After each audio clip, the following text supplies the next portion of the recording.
നിങ്ങൾക്ക് എന്താ ശരിക്കും പറ്റിയെന്നുള്ള ചോദ്യമായി. അപ്പോൾ എനിക്കൊരു ആത്മവിശ്വാസമായി. ഞാൻ തകർന്നാ കയറി ചെല്ലുന്നത്, നമ്മൾ വിറച്ചാ കയറി ചെല്ലുന്നത്. ഇവിടെ പുള്ളി ഈ പ്രോഡക്റ്റിനെ അപ്രീഷിയേറ്റ് ചെയ്യുന്ന കണ്ടതോടുകൂടി എനിക്കൊരു ആത്മവിശ്വാസം വന്നു.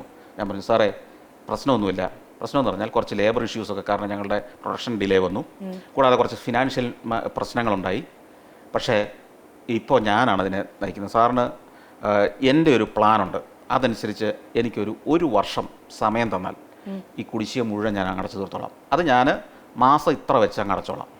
നിങ്ങൾ എങ്ങനെ അടയ്ക്കും? ഇപ്പോഴത്തെ ഫിനാൻഷ്യൽ നിങ്ങളിത് എല്ലാം പ്രശ്നത്തിലല്ലേ. ഞാൻ പറഞ്ഞു, ഞാനൊരു പദ്ധതി ഇടുകയാണ്. ഒന്ന്, ആ സമയത്ത് എല്ലാ ക്ലാസ്സിലേക്കും ലേബറിൻ്റെ ഇല്ല. ഞാൻ പറഞ്ഞു, ഞാൻ 1-ാം ക്ലാസ് മുതൽ അടുത്ത വർഷം ലേബറിൻ്റെ തുടങ്ങും. 1-ാം ക്ലാസ് മുതൽ 10-ാം ക്ലാസ് വരെ, പിന്നീടാണ് 12, 11, 12 ഒക്കെ തുടങ്ങുന്നത്. മാസിക ഞാൻ ഇറക്കാൻ പോവാണ്. മാത്രമല്ല, എൻ്റെ കയ്യിലൊരു സ്കീം ഞാൻ അടുത്ത ഫിനാൻഷ്യൽ അക്കാഡമിക് ഇയറിലേക്ക് പ്ലാൻ ചെയ്യുകയാണ്. അതായത് നിങ്ങൾ അന്നത്തെ വില ലേബറിൻ്റെക്ക് ഏതാണ്ട് 100 രൂപ ഉള്ളൂ ഒരു വർഷത്തേക്ക്. അതായത് 12 രൂപ, അതായത് 1 ലക്കത്തിന് 10 രൂപയൊക്കെ ഉള്ളൂ അന്നത്തെ വില. ഒരു 1-ാം ക്ലാസ്സിൽ ചേരുന്ന കുട്ടി, അല്ലെങ്കിൽ 2-ാം ക്ലാസ്സിലോ ഏത് ക്ലാസ്സിലോ ആവട്ടെ, അവൻ ലേബർ ഇന്ത്യയിലേക്ക് 1000 രൂപ അടയ്ക്കുന്നു. ആ കുട്ടിക്ക് 1-ാം ക്ലാസ് മുതൽ 10-ാം ക്ലാസ് വരെ അടുത്ത 10 വർഷം റെഗുലറായിട്ട് ലേബർ ഇന്ത്യ വീട്ടിൽ കിട്ടിക്കൊണ്ടിരിക്കും.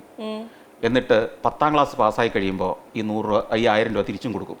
ഞാനിങ്ങനെ ഒരു സ്കീം ഇടുകയാണ്. പുള്ളി അവിടെ ഇരുന്ന് കാൽക്കുലേറ്റർ കണക്ക് കൂട്ടിയിട്ട് വന്നു, ശരിയാണല്ലോ, ഇത് 12% പലിശയെ വരുന്നുള്ളൂ, നിങ്ങൾ 36, 48 കൊടുത്തോണ്ടിരിക്കല്ലേ, അപ്പം നിങ്ങളുടെ പ്രശ്നം പകുതി തീരുമല്ലോ. ഇത് കൊള്ളാമല്ലോ, അത് സാധനം കൂടും. അത് കഴിഞ്ഞ് ഇങ്ങനെ, അപ്പോൾ പുള്ളി ഭയങ്കര പോസിറ്റീവാണ്. ഞാൻ പറഞ്ഞ ഒരു KFC-യിൽ അങ്ങനെ ഒരു ഉദ്യോഗസ്ഥൻ, റീജിയണൽ മാനേജർ അങ്ങനെ പോസിറ്റീവായിട്ട് വർത്തമാനം പറഞ്ഞാൽ ഞാൻ കണ്ടിട്ടില്ല അതിന് മുമ്പ്.